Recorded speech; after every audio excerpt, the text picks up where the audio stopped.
Hello, Scott. Hey, buddy, and and welcome to all our friends from the friends from the internet. Welcome to the Political Matrix News. It's a big day today.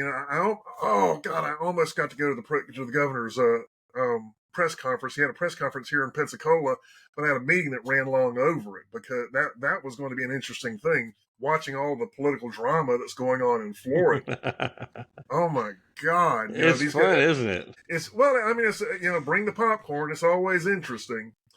During session because Florida, unlike a lot of states, Florida's legislature only meets for a very short, 60-day little session, and then the rest of the year, you know, the they're really not meeting. I mean, all Right. of Florida's work is done in about 60 days, and the rest of the year, is basically devoted to getting ready for the next year, and helping constituents with various services and stuff.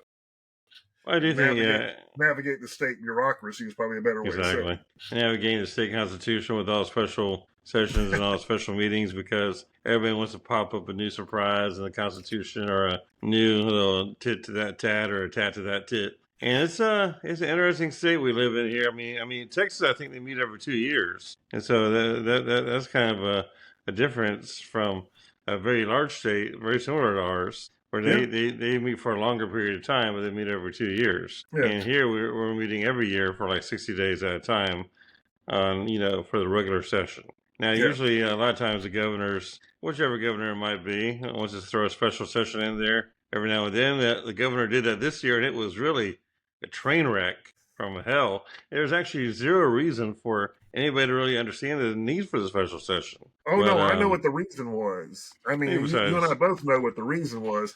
The King Kong reason, time, no, they weren't deliberately trying to fight. What they were doing was they were competing to see who could be more Trumpian. exactly, And exactly. And DeSantis couldn't go in. DeSantis became DeSantis. DeSantis ain't well, whatever. it's Uh, just ridiculous. You would think that they yeah, would have learned from the first Trump primary campaign that only Trump can be Trump yeah, because I remember when Rubio tried to be Trumpian and it fell over like a lead balloon. yeah. And not like And, where Rubio is. yeah, but well, the thing is that Trump is the kind of guy that once you stop punching him, he's going to stop punching you. That's my Exactly. philosophy too. Maybe he learned it from me. I don't know. Maybe he did. Maybe we should hang no, out more with him no. because today is tax day. It's Oh yeah, interesting today's that tax. DeSantis was there on tax day in Pensacola, and You know, actually, he came here specifically to trash Michelle Salzman because him and Michelle Salzman, Representative Salzman, are having a tiff over a bill that Representative Salzman submitted, and it's just frustrating. You watch the Democrats just literally implode, doubling down on a strategy that is absolutely not working, where they basically call someone, say that Trump is an evil person, and they don't justify what it is, why this is so, and it never works. I mean, it works for a little while until people start to think about it, and they're like, wait a minute, that's not how that works. And DeSantis is doing the exact same thing. He's literally using a Democrat strategy where he thinks he can just blow something out there and people aren't going to pay any attention to it because hey, we're Republicans and we like this guy and he says we're what we expect. No, that but is not how it works. tell us about the bill. What's the bill about? So what he is saying is the bill is going to bring DEI back to the classroom. What the bill actually does is, right now, when a university needs a new president, the board of regents, goes on a search and then interviews the clients or candidates, and then chooses from the candidates. They vote amongst themselves and they appoint the person who's going to be the new university president. That's what the board of regents is supposed to do for each individual institution. What Representative Salzman is doing is she's trying to take the backdoor politics out of that process and make it so the governor in particular can't just burn up the phone and tell the board of regents, hey, we need you to vote for this guy. And I mean, and I know we've seen it happen before. In But our case, it worked out because it worked out in the way that we wanted it to, but it's still something that's Honestly, as you and I were talking about it today, I honestly think that more often than not, it's worked out against us than it has for us. So just Actually, because it worked once doesn't mean it's not a good thing to ban. But what Representative Salzman is trying to do is compel there to be a above board in the sunshine process that's not influenced by people who aren't even supposed to be voting. right. So it basically sounds like, because I was always under the impression that the governor appointed the presidents, and I was Yeah, under that impression for years. And most of the people in the real world out there are under that impression. They don't even know anything about a board of regents doing yeah, it. And so that being said, I think mainly what Michelle's doing is trying to create a law, or make the law to enforce what the law actually does say, and to take the perception that has obviously become a very big reality of the governor having a lot of influence in the hiring of a president, and that shouldn't be the case. yeah. The governor should stay out of it in that area, if the Board of Regents is supposed to be doing that. And I mean, because if you talk to any regular person, they think that he's the one that hired the guy at New College, or he's the one that hired the Nunez at FAU, or he's the one that is picking out the new person for University of Florida. Everybody thinks it's the governor doing it. Well, it's not impossible that he did make calls on Jeanette Nunez's behalf. Right. Exactly. And That's a lot different than him choosing it. well, right. So that is probably what has sparked this, because while I got no problem with Jeanette Nunez, I think she's a reasonable, reputable person, but the governor just should. If you can't keep DEI out of the colleges by appointing 12 regents, and appointing the president isn't going to do it either. No, it's not. I mean, if they're supposed to stay out of the way, they need to stay out of the way. I mean, it's not like they don't have enough other work to do.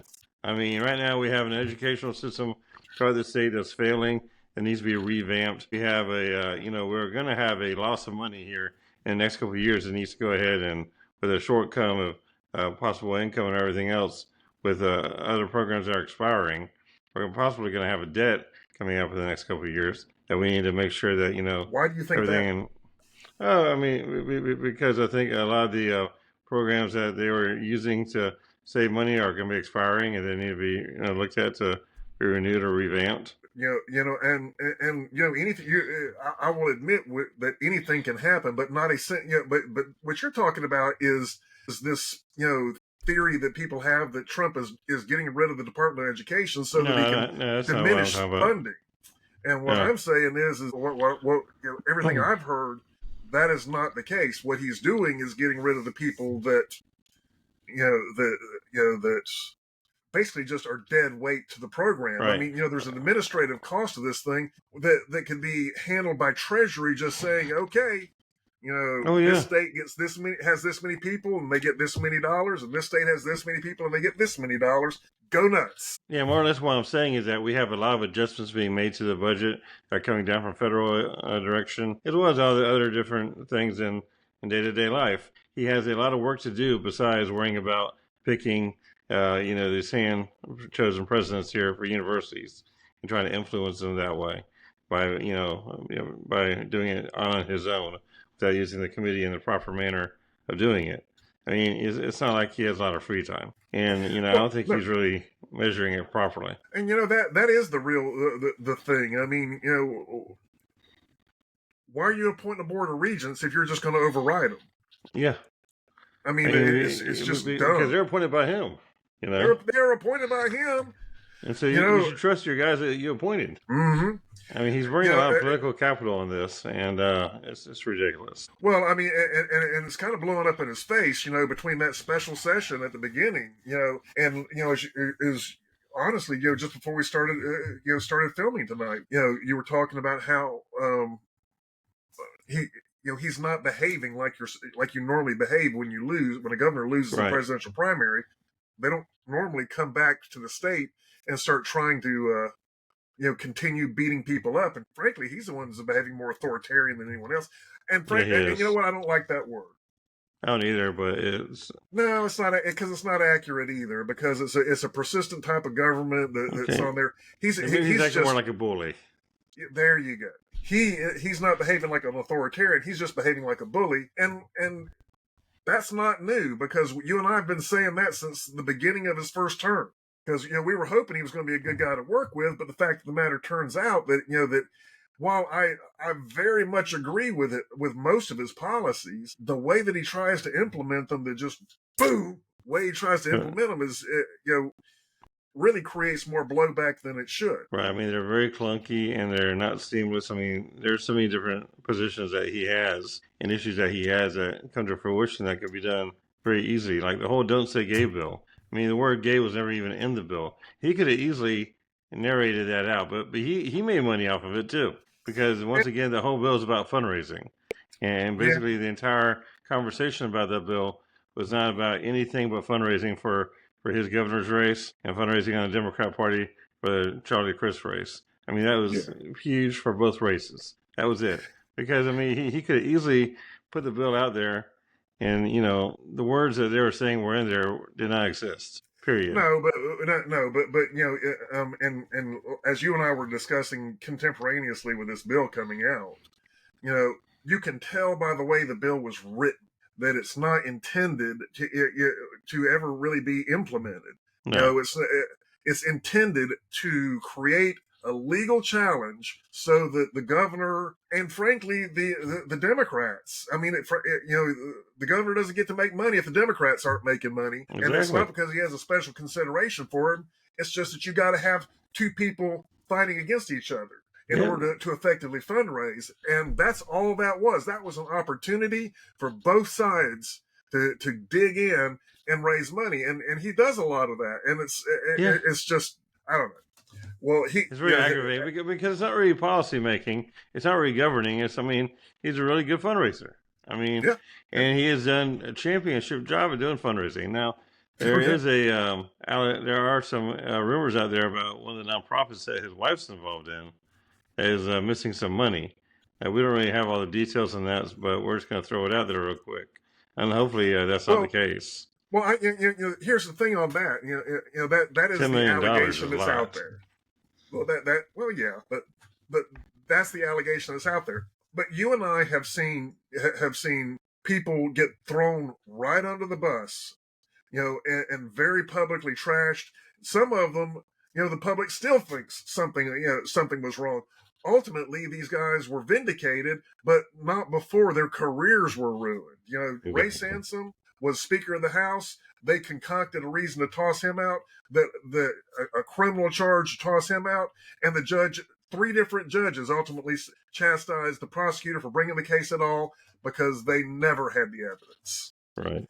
And Jack Latvala got run out of the Senate, Florida Senate, for something that was entirely benign but totally contrived to the point where he had to go because he crossed the wrong person. Exactly. And we see a lot of this happening in Tallahassee politics for decades. And it's it's something that's really has to. Hopefully the new people in new leadership and are getting in there are going to make a change on that. Yeah, well, the thing, the thing about politics, and the reason these guys are really so hypersensitive about things a lot of times is because they know that all it takes is the wind catching the wrong thing, and you are done. You're dead man walking. Was Randy Fine attacking DeSantis a couple of weeks ago for DeSantis saying that he was an anti-Semite? Yep. And it's just so childish, really. Well, it's certainly misguided. These guys are again, they're trying to be Trump. They're trying to be big and bold, and Trump is Trump. The reason Trump can be Trump is because he has a record of making billions of dollars. Exactly. And that was his personality the whole time. It's not some new contrived. It's not like he's speaking in a special accent just for a certain audience. Like AOC would. Hillary Clinton. AOC, Kamala. Man, it's becoming a... Kamala. It's a big Democrat thing. Democrats like to have numerous different accents depending on what kind of part of the country they live in. Whereas Republicans are, maybe they're not that creative. Maybe they're a little bit more boring. But, maybe they're genuine. Maybe that's a possibility. And Or it could be Republicans, that they know their followers will relentlessly mock them for doing it. yes, it would. It'll relentlessly mock them. Yeah, sorry, my Apple Watch is starting to talk about that. So, Apple's always but listening. Apple's always listening. Tim Cook's around everywhere. But no, I mean, so I mean, yeah, I guess today was also real quick about tech. Facebook is in court today with FTC. I saw Their that. trial I about didn't get a chance antitrust. to read up on how it went, but yeah, that's going to be an interesting case. Yeah, it's all about antitrust and them being too big and them needing to break up a little bit. Oh, Zuckerberg might as well not even fight it. The smart thing for Zuckerberg to do is not fight it, because when Facebook, the way this process works, the government found out after they wrote the Sherman antitrust law. When they tried to implement it, they found out that, oh my God, who was it? It was Rockefeller, J.D. Rockefeller. That J.D. Rockefeller was 1 year after they compelled him to break up Standard Oil into I think 9 different companies, he was richer than he was before they broke him up. Because even though they break up the companies, he still gets to keep his stocks in the new companies. Yeah, but I mean, when you compare Meta to Apple, I mean, I don't see Meta being bigger than Apple. No, but Meta's got, well, it's not because of the size. It's their size in their specific market. Right. So I mean, Apple could be 5 times the size they are right now, as long as they're in a diverse market space and they're not completely right. Controlling a single market segment. Then they're going to be fine. Meta, on the other hand, has taken up so much of the social media space. I mean, there really aren't a lot of players out there that aren't them. Twitter but Twitter's kind of a different thing. It's kind of similar, but it's not. Right, and TikTok's totally different. And TikTok's YouTube is totally different. Exactly. And I mean, Instagram and Facebook are really your only, go to share with your friends and family and that kind of platform, really. For sure. And it's just not the kind of thing. Yeah. So there's a case for breaking these companies up, and I think there's some back end technology that they have that also is considered to be offending. So it'll be interesting to see. I think Zuckerberg should go ahead and just let them do it, because he can still align the companies together. He just can't make them have the same leadership. Yep. So what do you think about Trump today talking about Harvard losing their nonprofit status? Well, we'll see if that actually happens. I mean, there's existing justification for it. There's a lot of Christian colleges that lose their C3 status for being political. Yeah. Pensacola Christian College has lost it once or twice. Bob Jones University has lost it a few times. Liberty University has lost it a few times, I think. And the public universities have just the same ability to be political. And Harvard is, I mean, basically, I don't think people realize that. Harvard is a private university. It is private.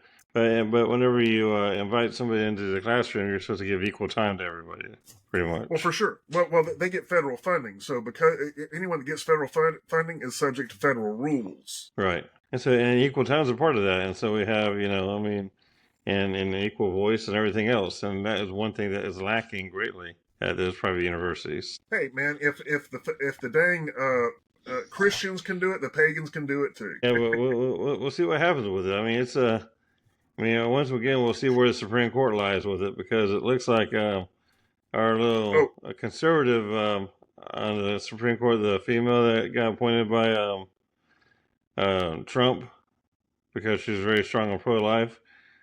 Katie, what's her name? If you hadn't asked me, I can see her plain as day. If you hadn't asked me. Anyway, Barrett. Yeah, Katie Barrett. Yeah. It looks like she is not as conservative on the other issues as she is on abortion. And so she's been siding with the liberal side a little bit more so than we had actually expected, especially with the immigration issue and the DEI issue and some other stuff. So it's kind of, well, there is no lock. A lot of people keep on thinking that he has a lock on the Supreme Court. There is no lock. No, you can't, and you can't expect that just because she's Catholic, and very anti-abortion, that there are significant components of the Catholic Church that are very liberal. I mean, go look at the Pope. Yeah. The Pope is quite liberal. I mean, they definitely believe in sanctuary.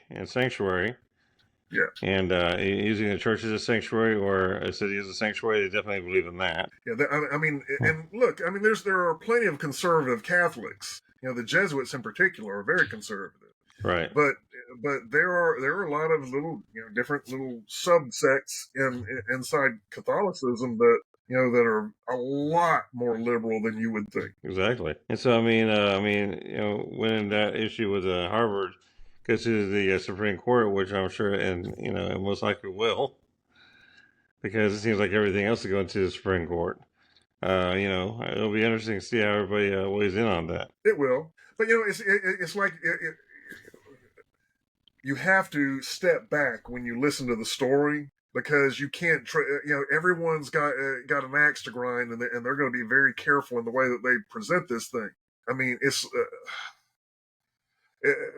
like this whole guy down in El Salvador, and I can never remember his name. It's a very Spanish name, so it's hard for me to remember.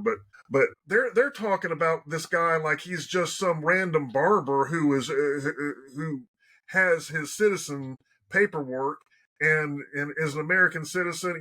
They treat him like he's been like a ninth generation American, when the reality is that he came here on a waiver. Well, he didn't come here. When he got here, they put him on a what do you call it? A sanctuary? Not a sanctuary thing. What do they call them? A refugee. A refugee thing, because there was a street gang in his hometown that he was supposedly in danger from. Now, from what I can tell, he was in danger because he was a member of a competing gang. But they let him put that on his application. And the really funny thing is that street gang doesn't even exist anymore. So the only justification for him being here as a refugee is gone. And what was it? Back in 21 or something like that, he got a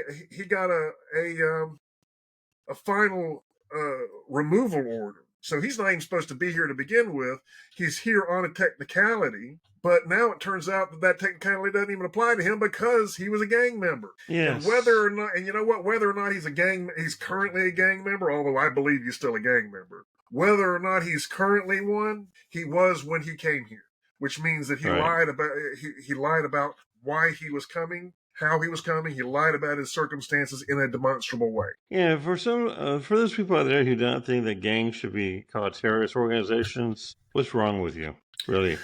I mean, especially when we're talking about the gangs we're talking about, that like to dismember people first. Well, the thing is, people are using the word gang, but really the people that are being classified this way are what do you call them? Are cartels. Right, exactly. Cartels are terrorists.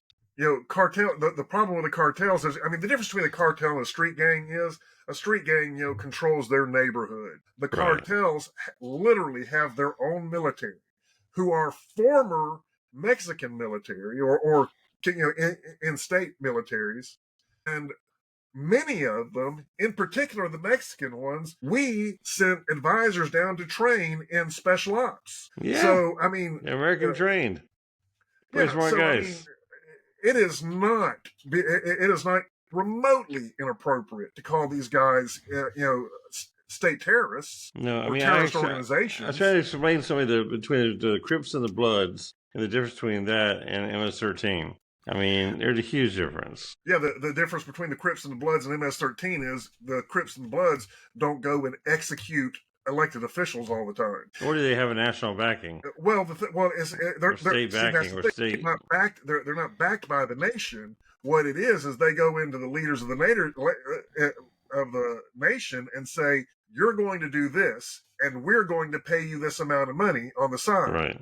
Or we're going to kill your family." Exactly. In Mexico, I think is a lot more separated from the cartel. The new Mexican president's trying to separate herself. And she, I think, is on Trump's side. It's the El Salvadorians and the Guatemalans and the other Central and South American countries who are slow to catch on board because they're terrified, which is terrorism. Well, You just know, I like mean, that's which is the terror part of terrorism. exactly, guys. So wake up, okay? I mean, these guys are terrorists, just like Hamas and Hezbollah, and Al Qaeda. Just they're not Middle Eastern. They're South American and Central American. No, And we they're have just terrorists as people. yeah, we also got terrorists in Russia too. We got Mhm. terrorists in Africa. You know, it's a multinational thing. You know, I mean, we're not discriminating. All of them are like that, and all of them are going to be treated like that, and they need to be treated like that. In fact, the Russian mob should be added to that list, I think. Well, let me tell you why they don't do that, and it's because the Russian mafia is also wrapped up in the Russian government. You know, if we try to, I mean, I suppose we could call them a state-sponsored terrorist organization. Yeah. Well, I mean, regardless of what they are, whether we call them that or not, it depends on Right. how we want to interact with Russia going forward. You know, because you start calling them terrorists, and and it's going to get hard to negotiate with them. I think Trump is in a really good place with this with Russia, because I think that that he's going to be able to give them enough carrots and sticks to get them kind of acting right. The question though is, how much of Ukraine are we going to have to give them to make them happy? I don't really care. I mean, the Ukrainians That's are a just true as answer. You and I actually really do not care about that issue I to mean, the same degree. I mean, people don't realize how long has Ukraine been a country? I actually don't know that, but I do know that Vladimir Putin is Ukrainian. Yes, he is. Which is probably Exactly. what his fascination where Ukraine is. It's Yeah, the whole because Ukraine used to be Russia, and he's a historian. No, it didn't used to be Russia. It used to be what do they call it? The Prussia. No, Prussia's over in Central Europe. It is over kind of more toward Habsburgs. I used to know all this stuff, boy, and we're getting old. I'm telling you, it's it's not the Crimea. It's Crimea's the Crimean War, because the British had a war over there. Okay. So anyway, Putin, we've kind of figured out Putin is not, the honest, broker of peace that everyone thinks he is. No, he's not. Honestly, I don't think that he wants to end it right now, because I think he thinks he can still keep extracting money out. They get weapons, and then they sell those weapons on the market over to other people. And they say that, oh, well, we're kind of, accepting a little bit of that because, their economy's in shambles, and they need to have some income for the country. Well, first off, we didn't give them money; we gave them weapons. Then turning those weapons into money, is a violation of the agreement we gave to. Right. And first of all, I mean, Russia's broke already. I mean, Russia is a poor country comparatively to America. Ukraine. Whose fault is that? Theirs. Russia. What people don't realize is, in the world, Russia is the Saudi Arabia of natural resources. Not just oil. I mean, everything. Minerals, raw earth.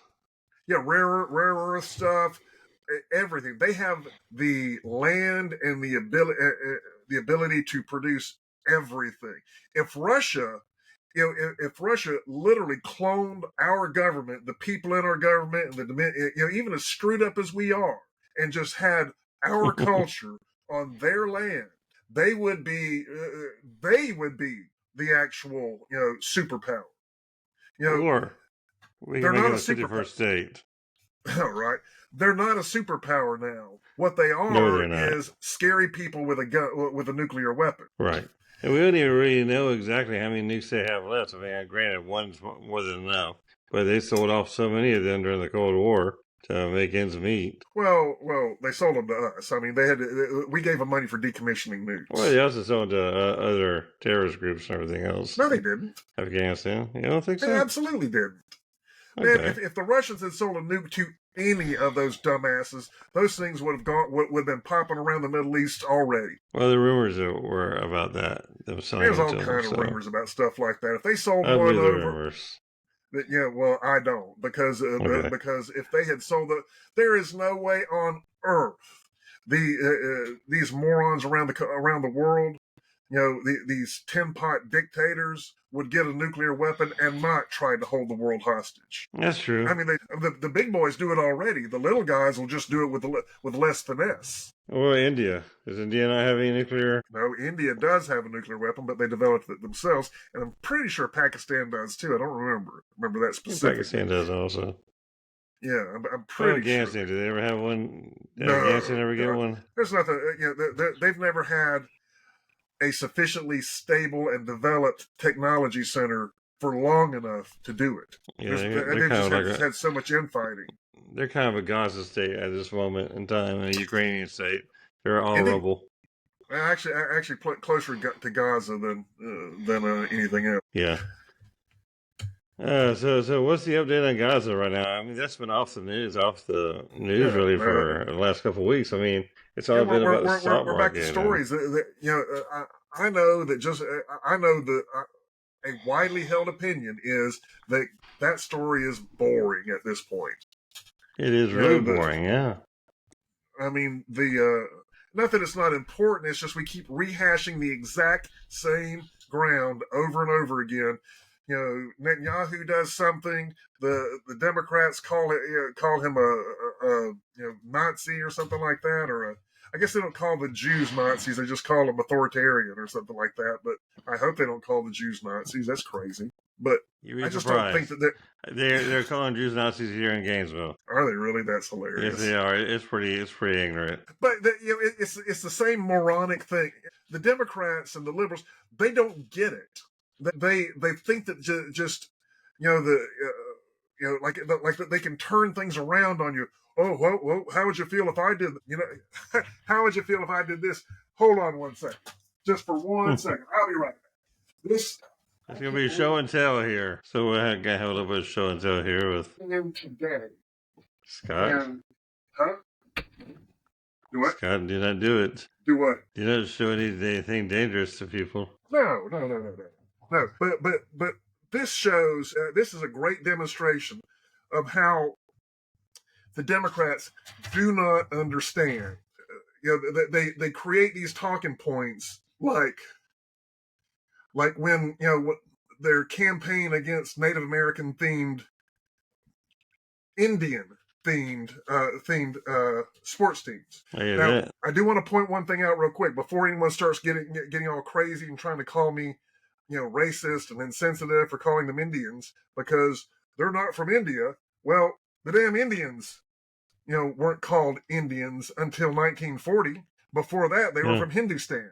So it's a big misnomer to believe that the word that the Spanish thought that they were in India, and so they just started calling them Indian. What the Spanish did was call them los niños indios, the children of God.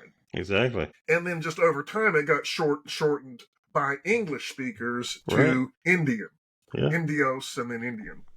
But I just remember that, I remember that jihad. And part of that was the Colorado School of Mines had an intramural sports league. And one of the teams in there was a Native American group. And they wanted to show the white people what it felt like to be caricatured as a mascot for a sports team. And so they named their sports team. Can you read that? Yeah, back it up a little bit. Okay, the Fighting Whiteys. The Fighting Whiteys. And there's a little subtext in there that says, everything's going to be all white. All right. And they thought, well, that'll send a message to those evil white people. You know what happened? They couldn't print the t-shirts fast enough for people buying them. And they made so much money on the t-shirts that they endowed a Native American, an Indian scholarship at the Colorado School of Mines. Because, as college kids, they take this, they believe that all of these stupid talking points are real. They're not. Exactly, yeah. They take a lot of it way too much to heart.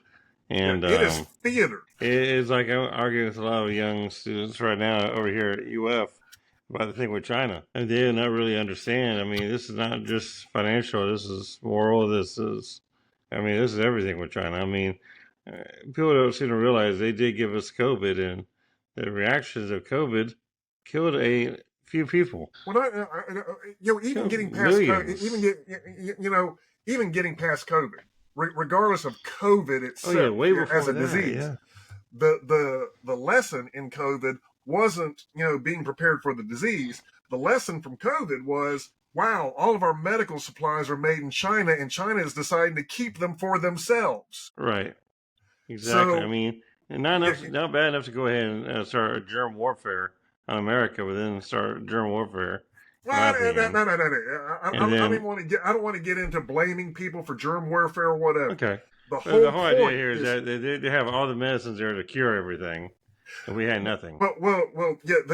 Everything, all the masks, everything that we needed to, or we were told we needed, Hmm. to protect ourselves from this disease, got immediately quarantined by the Chinese.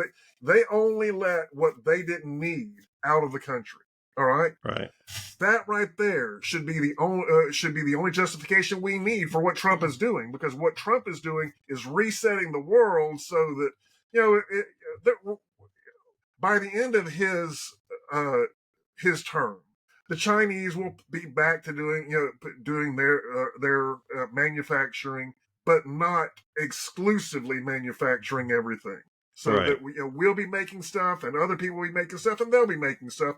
It just what unfortunately for them, the glory days are over, and they need to Exactly. Yeah. I mean, I think somebody had told me recently that a lot of the mess was made in Puerto Rico until the hurricane destroyed Puerto be. Rico. So a lot of Well, medicine was made over there prior to the yeah, hurricane. but it's not just the medicine. It was all of the medical supplies. Right. You can't reduce it to just one single medicine. One single medicine would be easy. Hey, we'll set up a manufacturing plant over here, and we'll start making that medicine. No big deal. The problem is the full breadth of everything. And You that know, needs to be reversed. and that's just the discussion about the medical supplies. Then we wound up having supply chain problems with everything. Right. So even if you're not going to subscribe to the supply chain problem, like, oh, I can't get get a toaster as quickly and cheaply as I wanted to, even if you're not going to buy into that, at the very least you got to recognize the fact that the Chinese holding us hostage and confiscating all of the medical supplies that the world needed for themselves is the only Right. reason that you need to say that they don't need to be the exclusive manufacturer of anything. Exactly. And what we're doing with the 125% tariff on Yeah, China right now, I think is great. I absolutely. mean, I think we need to shut them down every which way. And I got zero problem with them, Well, as being as neuter as possible. I hate to tell everybody, the Chinese had already, before we issued the first tariff, China was already in trouble. They Yeah. their economy is shaky, uh, and it has been for a long time for a lot of organic financial reasons, Hmm. just technical reasons within their economy. In China, yeah. But they're also rapidly approaching the demographic collapse that we've been talking about for a while. So, but between them not having people young enough to do a lot of the work, and frankly, having too many people of retirement age versus retirement age, they are going to have a huge problem. And the only scary thing is Yeah. how they're going to react when it starts happening. But it is entirely their own creation. Exactly. I mean, right now America has a very strong opportunity here to bring a lot of businesses back. I'm sure what we are doing, and to start making goods here back in America and start, bringing everything back home again. Yes, it is going to cost a little bit more money, but that's because we pay Who Americans more. says? But we pay Americans more, and so if it does cost any bit of money, it's going toward the salaries of people who are, basically spitting it out on our own local economy and making our economy stronger. So the whole multiplier effect works very well. I mean, these construction workers are buying stuff all over the place, goods and services, and Did you any other know? manufacturing person. Do you know they had the rudiments for steam power back in the days of the Romans? Mm-hmm. The reason that they didn't implement it was because it was so much cheaper just to use slaves. I mean, what are they going to do? They die, you get another one, right? So Romans now, using slaves. How horrible. well, China might as well be. I mean, I'm sure they are. Yeah, their own people. and so what I mean by that is to say that that China can undercut us on labor costs, but we have the ability to make technology that undercuts their labor costs. Right. So Or the when immigrant you costs. have a lot of automation, and we are well on our way to developing all uh, this kind of automation, and we'll be right there. We won't need their labor because And it's like, well, we'll have our own. you talked about it last week. You're talking about the relationship of Democrats calling the immigrants and using them more or less as slave labor instead of human beings. Right. And that's the way We're getting Democrats rid of look our at slave them. labor. We're getting rid of our slave labor. If you don't think that we have slave labor, go look at those immigrants. I'm only going to say this one more time. When you're an immigrant and someone screws you on a deal, your boss cheats you. You work for them for a month, and they're supposed to pay you at the end of the month or end of the week or Mm-hmm. whatever, and they just tell you to go pound sand. What are you going to do? You're Can't do illegal. You think anything. they're going to go to the courts? No. You think their bosses know this? Yes, they do. They factor it into their business plan. So they just have them there, and they wait for things to get to a certain point, and then they just kick them off the job. See you later. So that is how we have a slave class. Yeah, exactly, and that's what we need. I mean, us Republicans here, we're really big on stopping that.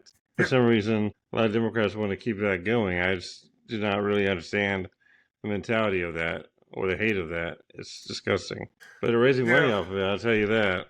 I mean, AOC and her squad machine has been pushing this whole thing here with keeping the immigrants here, and AOC herself has raised $10 million in the last 6 weeks. Maybe what we ought to do is promote a hashtag of Stop Immigrant Slavery. Yeah, we should. Because I think that's a great theme for this going forward, and why we're doing it and why it's important. Exactly. I mean, and I know a lot of farmers, and they do have immigrant workers and migrant workers, but they're not paying them the slave wages that everybody else is getting paid.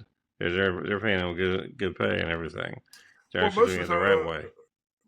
Most of the time they pay them, for productivity. Like they'll give them X number of dollars per pound of whatever it is they're harvesting, or how many per bushels or bushel, whatever. or whatever's appropriate for the particular good. Exactly. And so the faster you work, the more you get paid. And these Latin guys, they know that. That's how they work in construction. They don't say. You and I both.